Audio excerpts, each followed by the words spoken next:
So now Nifty 50 market prediction for tomorrow. अब देखिए 25,356 पर क्लोजिंग हुई है एंड हमारे सामने एक थर्सडे देखने को मिला था जिसने हमें ऑल टाइम हाई को क्रॉस करवाने में हेल्प करी। बट अगर आप देखें जो हाई हमने बनाया वहां से हम टूटे एंड जो ये वीक है, ये पूरे वीक में बहुत बड़ा इवेंट है। मंडे को हमारे इंडिया में एक डेटा आने वाला है एंड वो काफी इंपॉर्टेंट होगा। बट उसके ऊपर मार्केट हमारा रिएक्ट करता है क्योंकि इंडियन डेटा जब भी आता है इन्फ्लेशन के ऊपर मार्केट रिएक्ट करता भी है नहीं भी करता है, उसको मतलब नहीं है इंडिया से। एक्चुअल में भारतीय बाजार है बट उसमें भारतीय डेटा का कोई भी लेना देना नहीं है। हम चलते हैं कि यूएस का डेटा क्या चल रहा है भैया, हमें उसमें इंटरेस्ट है। हमारा डेटा चाहे जितना नेगेटिव हो, मार्केट नेगेटिव नहीं होना चाहिए, ये हमारे इंडियन मार्केट का कहना है। एकदम जो है अवॉइड कर देना है। एंड जो गिफ्ट निफ्टी है वो 50 पॉइंट प्लस में है। अगर आप देखें डाउ का हाल, एस एन पी 500 सबसे ज्यादा जो एक तेजी आई है अमेरिकन बाजार में वो आई है स्मॉल कैप में। रसेल 2000 इंडेक्स में 2.5% की तेजी के साथ क्लोजिंग हुई है। एंड यहाँ पर ये वीक इतना वॉलेटाइल होगा, ये 3 दिन इतना वॉलेटाइल होने वाले हैं कि आप सोच भी नहीं सकते। हो सकता है कि एक बार 25,000 का चेहरा देखने को मिल जाए और हो सकता है कि हम वापस से 400 पॉइंट कवर हो जाए। तो इतना वॉलेटाइल यहाँ पर रहने वाला है कि डाउ जोन्स हो सकता है 1000 पॉइंट गिर जाए और हो सकता है कि 1000 पॉइंट चल जाए। तो दोनों चीजों की पॉसिबिलिटी है। फेड की रेट कट की मीटिंग 18 सितंबर शाम को है एंड इंडियन मार्केट के हिसाब से, इंडियन टाइमिंग के हिसाब से हमारे यहाँ शाम को है 11 साढ़े 11 बजे के आसपास एंड वहां पर सवेरे के टाइम है, ठीक है ना। तो वो चीज है 18 सितंबर, ये दिन याद रखिए। 16 सितंबर कल मार्केट ओपन होगा, बजाज हाउसिंग फाइनेंस के आईपीओ पर नजर होगी, उसके बाद मार्केट में इन्फ्लेशन का डेटा आएगा, उसके बाद बहुत वोलेटाइल सेशन होने वाला है। अब इंडिया में कौन सा डेटा आने वाला है? रिटेल एंड होलसेल इन्फ्लेशन का डेटा आने वाला है मंडे के दिन, यानी कल के दिन। एंड ये 12 बजे तक आ जाता है, 12 बजे तक आ जाता है सो दैट आपके सामने डेटा होगा। एंड डेटा पर पता नहीं इंडियन स्टॉक मार्केट रिएक्ट करेगा या नहीं करेगा। अदरवाइज अगर आप देखें, मैं आपको बता दूं जमीनी हकीकत क्या है।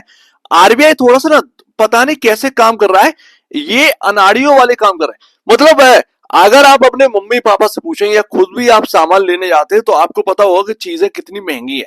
जमीनी स्तर पर सारी चीजें जो है वो महंगी दिखाई दे रही है, लेकिन इन्फ्लेशन डेटा पता नहीं जानबूझकर लाते हैं या फिर ऐसे ही है। पिछले बार जो इन्फ्लेशन डेटा आया था उसको डिसएग्री किया था सबने, मैं नहीं कह रहा हूं ये बात, सबने डिसएग्री किया था, कोई मानने के लिए तैयार नहीं था। लेकिन असमंजस है भैया, आरबीआई ने डेटा यहाँ पर जो है हमारे सामने रखा है तो है, सिंपल सी बात है।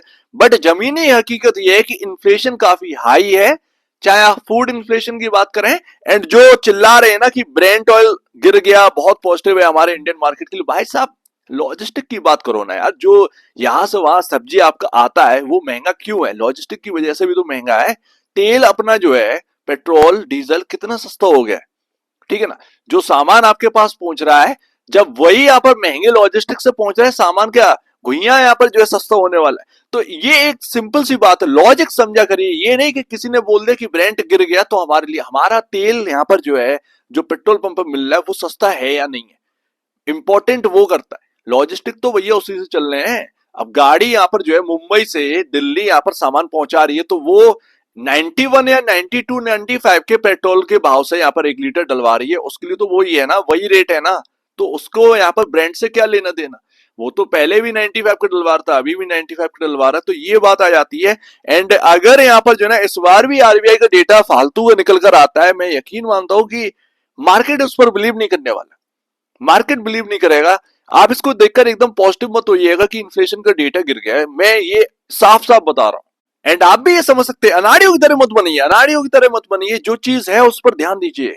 बेवकूफ बनाने के लिए मार्केट में कई सारे डेटा यहाँ पर फैले हुए हैं, ठीक है ना। गोल्ड की बात करो तो गोल्ड 52 वीक हाई है। गोल्ड कब खरीदा जाता है? कब खरीदा जाता है गोल्ड? जब दुनिया में कुछ अनिश्चितता लगती है सबसे ज्यादा हाई, तब यहां पर खरीदा जाता है गोल्ड। गोल्ड 52 वीक हाई पर है। अंदर अंदर ना कुछ पक रहा है, फेड का रेट कट काटना हमें पॉजिटिव लग रहा है बट इतना भी पॉजिटिव नहीं। लोन बटेंगे बट उस पर जो प्रॉफिटेबिलिटी है वो बैंक को कम होगी, सिंपल सी बात है, लॉजिक समझिए, ठीक है ना। तो गोल्ड का यहाँ पर प्राइसेस जो है वो 52 वीक हाई को तोड़ गए फेड की मीटिंग से पहले। कच्चा तेल में थोड़ा सा उबाल आया है, वापस से यहाँ पर जो है ना लो से रिकवर होकर 71.61 पर पहुंच चुका है और 69 का लो लगा दिया, $69 का लो लगाया है ब्रेंट ने। अब ये आप देखिए, कच्चा तेल सबसे लोएस्ट पर है। अब यहाँ पर ध्यान रखिएगा कि रेट कट जो है ना इस हफ्ते के अंदर अंदर आपको देखिए, मंडे को आपके सामने डेटा है इंडियन स्टॉक मार्केट का इन्फ्लेशन का, उसके बाद ट्यूसडे को यहाँ पर आपके सामने चाइना यहाँ पर रेट कट के ऊपर लेगा, वेडनेसडे को शाम को यूएस के अंदर मोस्ट इंपॉर्टेंट वही है सब कुछ, और थर्सडे फ्राइडे को जापान, बैंक ऑफ जापान यान कैरी ट्रेड, बस उस पर नजर आनी है, वो 20 सितंबर को है। बैंक ऑफ जापान की मीटिंग 20 सितंबर को है, 18 सितंबर को यूएस की है। एंड आरबीआई देखते हैं, अगर आरबीआई कर देती है रेट कट तो हमारे इंडियन स्टॉक मार्केट में जो बैंक्स हैं या बैंक्स हैं जो हमारे भारतीय बैंक्स हैं उनके लिए थोड़ा सा निगेटिव होगा। अब देखिए मैं आपके सामने दो चार्ट रखने वाला हूं, डाउ जोन्स का और नेस्डैक का। बहुत बड़ा ब्रेकआउट हो भी सकता है एंड ब्रेकआउट यहां पर फेल भी हो सकता है, जो होगा देखने को मिलेगा भाई, आप पहले से प्रिडिक्ट नहीं कर सकते। बट सेलिंग उसी जगह से आई है जो इंपॉर्टेंट लेवल है, जैसे कि यहाँ पर आपके सामने डाउ जोन्स का जो इंपॉर्टेंट लेवल है वो 41,374 का है एंड नेट नेट यहीं पर बंद हुए 41,374 इंपॉर्टेंट लेवल है, 41,393 पर यहाँ पर क्लोजिंग हुई है, यानी कि 41,393 पर क्लोजिंग हुई है एकदम, और यहीं से गिरावट आती है बार बार। दूसरी बात, ट्रेंड लाइन देखिए, तो ये तो आपका इंपॉर्टेंट लेवल हो गया जहां से बार बार गिरावट आ रही है, ये जुलाई से अभी तक का है। दूसरा यहाँ पे जो ट्रेंड लाइन है वहीं से आसपास से सेलिंग आई है, ये इसको क्रॉस कर गया था, डाउ फ्राइडे को क्रॉस कर गया था 41,374 को तोड़कर 41,500 समथिंग का यहाँ पर जो है ना हाई लगाया था एंड ये ट्रेंड लाइन के आसपास से ही यहाँ पर जो है गिरावट आई थी एंड इसका जो लेवल है वो आपका है 41,643 से 700 मान के चलिएगा, 41,700 के आसपास का। सो दैट आपके सामने ये एक ट्रेंड लाइन निकल रही है एंड अगर इसको क्रॉस कर दिया तो फिर यहाँ पर जो है ना आपके सामने ब्रेकआउट होता हुआ दिखेगा, लेकिन इतना आसान नहीं है। हो सकता है कि एक कैंडल ऊपर की बने दूसरी कैंडल आपका जो है एकदम से बिग रेड बन जाए, ठीक है ना, तो आसान नहीं है इस जगह को क्रॉस करना, लेकिन अगर आप देखिएगा टिक गया इसके ऊपर तो फिर बहुत बड़ी उछाल आएगी, अदरवाइज यहाँ से एक बड़ी गिरावट है। एंड ध्यान रखिएगा सिर्फ और सिर्फ अब दिन ही कितने, मंडे ट्यूसडे एंड वेडनेसडे आपके सामने है ही फेड की मीटिंग, तो मंडे ट्यूसडे ही है एंड यहाँ पर आपके सामने पोजीशनिंग बनेगी। बहुत वॉलेटाइल होने वाला, मेरे ख्याल से एक लॉट से ज्यादा काम मत करिएगा, बहुत वॉलेटाइल होने वाला, मतलब अब 50-50 पॉइंट पता ना चले, ठीक है ना, तो ये ध्यान रखिएगा। तो बहुत वॉलेटिलिटी होने वाली है, लोग पोजीशनिंग बनाएंगे वगैरह वगैरह, तो ये ब्रेकआउट एंड ब्रेकआउट होगा या नहीं होगा ये देखने वाली बात होगी। दूसरा आपके सामने नेस्डैक का, नेस्डैक में भी यही खेल है, ट्रेंड लाइन निकल रही है एंड सेलिंग जो आई है वो ट्रेंड लाइन से ही आई है एंड ये जो लेवल अभी आपको देखने को मिल रहा है ये है 19,600 के आसपास का, वहीं से सेलिंग आई है। तो अब ये 19,600 के ऊपर हमें चाहिए नेस्डैक का ऊपर जाना, अगर ये निकल जाता है तो डेफिनेटली कहीं ना कहीं ये मुड़ जाएगा 20,000 की तरफ, यानी कि आपके सामने 500 पॉइंट प्लस की तेजी तो हो ही जानी है, 500-600 पॉइंट प्लस की तेजी, यानी कि इंडियन आईटी स्टॉक्स जो है वो बहुत बड़ा रनअप शो कर सकते हैं, पॉसिबल है आपका ये फेड की मीटिंग से पहले, और अगर गिरावट आई यहाँ पर तो तेज गिर सकते हैं, ये भी एक बात है। तो ब्रेकआउट एंड ब्रेक फॉल दोनों यहाँ पर ना एकदम जो है लेवल पर है नेस्डैक और डाउ, यहाँ पर आपके सामने यूएस मार्केट का हाल है। अब हम आ जाते हैं इंडियन स्टॉक मार्केट पर, क्या हाल है निफ्टी का एंड लास्ट यहाँ पर देखने वाली बात होगी, मतलब ये समझिए किसी का सिक्का चलेगा तो किसी का सिक्का गिरेगा, ये हाल है। बट आपके सामने मैंने थर्सडे की शाम को शेयर किया था, गलती भी मानी थी, 25,020 पर ब्रेकआउट जो हुआ है वो ट्रेडर का फॉल्ट है अगर आप उसको नहीं देख पा रहे, सिंपल सी बात है। तेजी आई, एफआईएस ने तेजी कराई, हालांकि ये गलत बात है, ये गलत बात है, लेकिन गलत बात है भी नहीं, उनका भी मार्केट है। अब उसने ट्रैप बिछाया और यहां पर हो गया, बट क्या है कि टीवी चैनल्स पर एक 8 बजे आपको पता ही है कि एक आते हैं, तो भाई बड़ा खुश हो गए ऑल टाइम हाई को, लेकिन उनकी आवाज जो है वो बड़ा लड़खड़ा गई। याद रखिएगा जब कोई चीज गलत होती है ना उसको सही ठहराने में जो इंसान अपना जो है भूमिका निभाता है, जिसका रोल है इंसान का, उसकी हमेशा आवाज जो है ना वो लड़खड़ाएगी। तो गलत को सही ठहराने में ये होता है, सही को सही ठहराने में आवाज ऊंची होती है, दोनों में अंतर। एंड आपके सामने जो है उस पर्सन की आवाज जो है वो लड़खड़ाई, लेकिन सीधी सी बात है, मेरा यही कहना है कि चार्ट तुम्हारे सामने, तुम ट्रेडर हो, फेड क्या कर रहा है, आरबीआई क्या कर रहा है, फलाना रसिया क्या कर रहा है, ठिकाना यूएस क्या कर रहा है, लेना देना ही नहीं है। तुम्हारे सामने लेवल है, क्या ब्रेकआउट हो रहा है, क्या ब्रेकफॉल हो रहा है, ये सारी चीजें तुम्हारे सामने। तो उस हिसाब से यहाँ पर जो है ना काम करना चाहिए। उससे कोई लेना देना ही नहीं, आपको लेना देना ही नहीं। आप इंटरडे ट्रेडर हैं, आपको लेना देना, पोजिशनल ट्रेडर होते हैं उनको लेना देना होता है, सिंपल सी बात है। तो ये बात है। तो यहाँ पर ना जनरली हम लोग जो है वो इंटरडे ट्रेडर के ऊपर ही बात करते हैं, ये ध्यान रखिएगा। जब वो पोजिशनल वाली बात होती है ना तो वो चीज अलग होती है।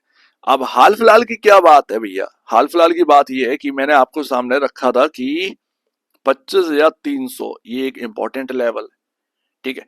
एंड फ्राइडे के दिन निफ्टी वहीं से घूमा, 295 का लो लगा था, अचानक से घूम गया 25,300 के ऊपर निकल गया, ठीक है।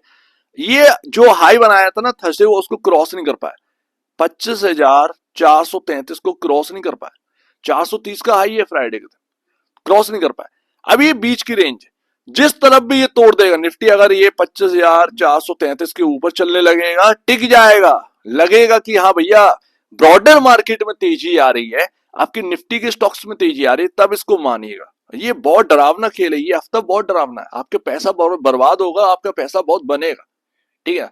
एंड हो सकता है कि नया ट्रेडर हो तो वो अचानक से डिसीजन ले भी ना पाए, लेकिन मायूस मत होइएगा, कुछ भी हो मायूस नहीं होना, ये वीक है ही, अपने ऊपर कुछ भी नहीं लेना। एंड यहाँ पर जो है ना ट्रैप बिछाए भी जाएंगे, ट्रैप बनाए भी जाएंगे, सब कुछ है मतलब, ठीक है ना। तो सब कुछ चलेगा ये 2 दिन। वेडनेसडे को तो अथई वॉलेटिलिटी होने वाली, तैयार रहो भाई, मजा आने वाला है। मतलब जिन लोग को यहाँ पर अच्छा लगता है 100 पॉइंट ऊपर नीचे हो जाना, मजेदार है ये वीक आपका, मजेदार। और ऐसा नहीं है थर्सडे की शाम को, आप थर्सडे को यहाँ पर जो है ना आपका एक्सपायरी है निफ्टी की, और उसके बाद फ्राइडे को फिर तैयार हो जाएगी, बैंक ऑफ जापान का मीटिंग है, उसका इंटरेस्ट रेट क्या होने वाला है, क्या वो बढ़ाएंगे या घटाएंगे, ये देखने वाली बात होगी। और अगर बढ़ाते हैं, उनके पास जगह है बढ़ाने की, ठीक है। अगर बढ़ाते हैं तो येन कैरी ट्रेड जो है ना वो बिल्कुल यहाँ पर आपके सामने आता हुआ देखेगा। और फिर से निकेई का मार्केट आप देखेंगे कि 38,000 लगाया और वापस से 35,000 पर डला हुआ है, तो ठीक है ना, वो अपने लो और हाई के बिल्कुल बीच में है। तो किस तरफ मुड़ जाएगा पता नहीं। तो कुल मिलाकर निफ्टी में ये ध्यान रखिए, 433 के ऊपर तेजी, और 25,300 अगर ब्रेक हो गया, नीचे गिर गया, तो भैया यहाँ पर जो है ना कम से कम 25,100 तो यहाँ पर जो है ना रखा हुआ है निफ्टी के अंदर।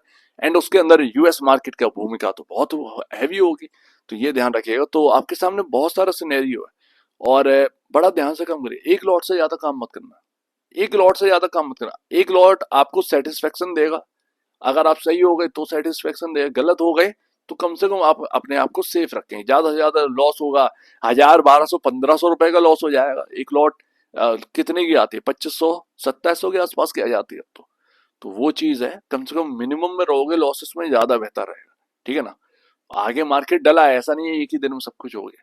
वैसे भी ये फेड का रेट कट जो है वो इतना पॉजिटिव नहीं है, ठीक है ना। अगर आप देखेंगे साइड इफेक्ट भी बहुत हैं, डिसएडवांटेजेस बहुत आ जाते हैं, उसके ऊपर अपन बात करेंगे, बट आज नहीं, कल करेंगे, ठीक है ना। कल अपना जापान का, बैंक ऑफ जापान का जो एक्सपेक्टेशन है कि ये रेट कट करेगा या रेट नहीं करेगा तो क्या इम्पैक्ट पड़ना है ग्लोबल मार्केट के ऊपर, उसको भी लेकर आएंगे। क्योंकि उसका जापान का पैसा जो है वो अपने मार्केट में भी बहुत बड़ा डला हुआ है, ठीक है ना। तो वो पैसा निकलेगा तो अपना मार्केट जो है वो फॉल कर जाए। एंड ये भूल जाइए कि रिटेल निवेशक की वजह से ये मार्केट चल रहा है, घंटा ये चल रहा है, पीएसयू स्टॉक नहीं चला पा रहे हैं रिटेल निवेशक, ये बात है, ठीक है ना। जो गर्व करते थे कि पीएसयू स्टॉक उनकी बदौलत चले गए, नहीं चल रहे थे।